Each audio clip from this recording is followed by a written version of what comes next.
to another Just 5 Mins, and you thought that we could escape those two letters, AI, for another week. Nope, sorry. Anyway, what have we got this time? We've got Prompt Perfect. And I did do an episode just a few weeks ago, I think, where there's a lot of these AI sort of prompt-based application services cropping up. There's hundreds, thousands, millions of them already, of course. And did you know that there is even a prompt engineering institute? Goodness me. So anyway, there's so much. There's a lot of hype here, of course. There's no doubt about it. But this one, Prompt Perfect, is an interesting one if you're just playing around, or even if you're really trying to go a little bit further with prompting these sort of AI engines like, Bard, ChatGPT, goodness knows what. What was the other one I came across the other day? There's so many of them, isn't there? I'm just trying to think. I've got it on my phone. Claude. Yeah, that was another one. Yeah. Anyway, there's too many, isn't there? And they're all evolving, and I think there's a big scramble to find out what works, what doesn't. But interestingly as well, that as you can imagine, it doesn't take long, does it? There is actually, I've got it here actually. I'm looking at something that you can't see, but something called Prompt Base, where it's a marketplace for prompts for actually a lot of the main sort of things like MidJourney, ChatGPT, DALI, Stable Diffusion, all the rest of it. And it's you've got to admire, I'm not having a go at them because they're just taking advantage of the wave, aren't they, of what's going on. But this prompt base it's a nicely laid out site anyway, first of all. But the idea is they've categorized things very well.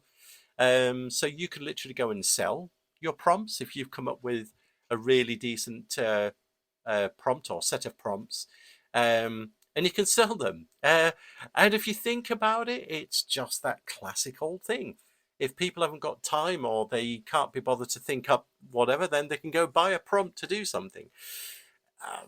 Again, I'm just an observer. I'm not criticizing or anything else, but there you go. So I'll put a link to Prompt Base, but the one today is Prompt Perfect. And I have to say, the people behind this have done a really good job because essentially you've got a few levels. It's all around what is it? It's all around helping you generate better prompts to get better results. Okay. But it also has some really interesting things where, because the things with like I keep saying Chat GPT, but OpenAI GPT with functions, so you can actually use targeted other sets of data, things like that. So it enables you to build those functions out easier.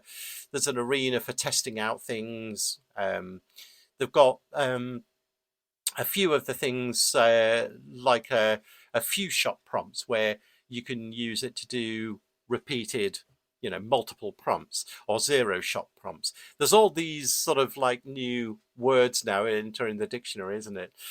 But anyway, but it's got a lot of interesting things. But one of them that jumped out is prompt as a service. Now, again, you could do this yourself with OpenAI's API or Azure Applied AI, or I'm sure a million other services. But this one, if you've got a really good way of prompting a specific thing, like you want to make a logo, but you're not just prompting any old rubbish. You've really thought through the prompt. It's quite descriptive, but also, of course, how do you sell that? It's going to be, isn't it going to be just for one logo that you've said? Well, no, because what you can do is use variables in that prompt build up, and then you can actually sell it as a service. So you can literally have an API or an app at the other end sort of saying, okay, I want to create this really lovely logo. and it will prompt you for certain variables that are going to obviously get injected in that prompt. But the fact is, you could actually create that prompt in a very descriptive way, that maybe a lot of people won't know that. And of course, they'll then get, hopefully something a lot more targeted, and you'll get paid if you want to. So you can sell it, or you can give it away free, or whatever it is. But there's some really interesting movements in here. But it does go through. The prompting is sort of split into, sort of basic. You could do the beginner sort of stuff, the intermediate stuff, and advanced. It's got some really quite involved stuff. It is very well thought through, I have to say, and it's inevitable that these products are going to come out on the market. As I say, very well thought through, worth a look.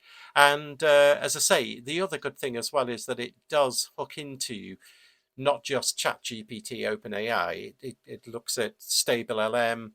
As I say, there's quite a few other large language models and things available, and of course it's getting added to as things evolve, like Google's Gemini, that is in the near future, I believe, which I think is an upgrade to Bard.